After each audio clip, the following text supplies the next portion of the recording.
بسم اللہ الرحمن الرحیم۔ پین سٹوری میں خوش آمدید۔ بات اس زمانے کی ہے جب ہرنوں کی تعداد بہت کم تھی۔ ایک دن کی بات ہے، ایک ہرن پانی کی تلاش میں گاؤں میں پہنچ گئی۔ پانی کی پیاس کی وجہ سے کچھ سمجھ نہیں آ رہا تھا۔ ایک جگہ پر چمکیلا پیلا رنگ بہت بڑے برتن میں رکھا تھا۔ ہرنی اسے پانی سمجھ کر اس میں کود گئی۔ اب وہ پوری طرح سے سونے کی دکھنے لگی۔ تھوڑی دور چل کر اسے ایک نہر دکھائی دی۔ وہ اس کی طرف بڑھی۔ اس نے پانی میں جھانکا تو وہ حیران رہ گئی۔ اس نے دیکھا کہ وہ تو پوری طرح سونے کی دکھنے لگی۔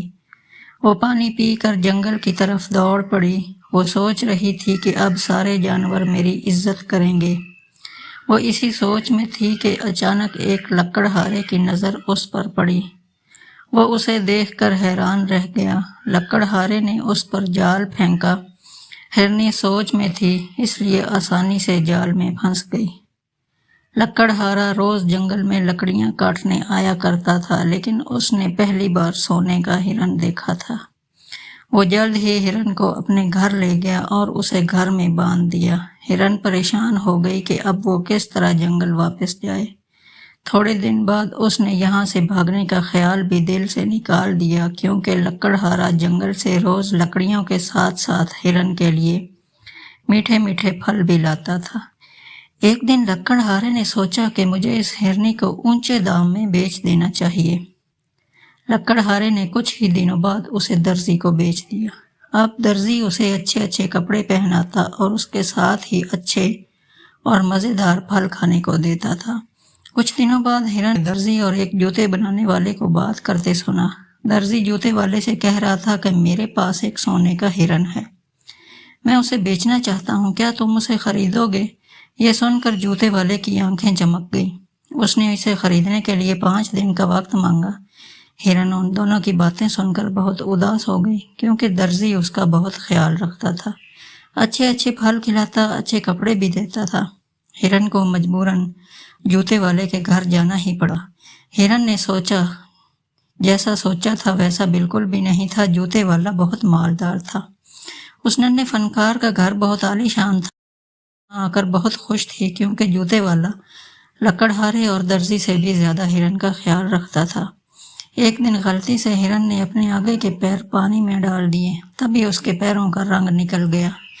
اب پریشان ہو گئی کہ اب اس کی پول کھل جائے گی۔ اس کے دل میں ایک ترکیب آئی۔ اس نے جوتے والے سے کہا، کیا میرے لیے جوتے بنا سکتے ہو؟ جوتے والے نے جلدی سے اس کے لیے جوتے بنا دیے۔ جوتے دیکھ کر ہرنی بہت خوش ہوئی۔ کچھ دنوں بعد جوتے والے کی بہن اس کے گھر آئی۔ بہت چالاک تھی۔ جوتے والے نے اپنی بہن کو ہرن بارے میں بتایا کہ یہ سونے کا ہرن ہے، اسے میں نے درزی سے خریدا ہے۔ درزی نے کہا تھا کہ یہ ہرن جس گھر میں ہے اس گھر کو مالا مال کر دیتا ہے۔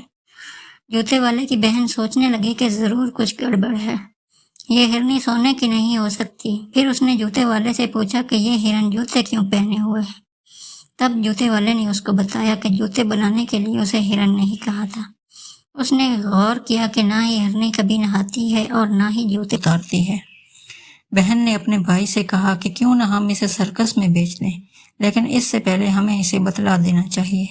جوتے والا اس بات پر راضی ہو گیا۔ اس نے مشورے کے لیے لکڑہارے اور درزی کو بھی بلایا۔ پہلے انہوں نے اس کے جوتے اتارے۔ ہرنی کو بہت ڈر لگ رہا تھا۔ انہوں نے جیسے ہی اس پر پانی ڈالا، ہرنی کا سارا رنگ اتر گیا۔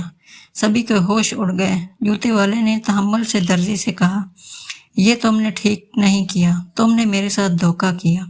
درزی نے کہا، نہیں نہیں، ساری غلطی اس لکڑہارے کی ہے، اس سے میں نے ہرنیں خریدی تھی۔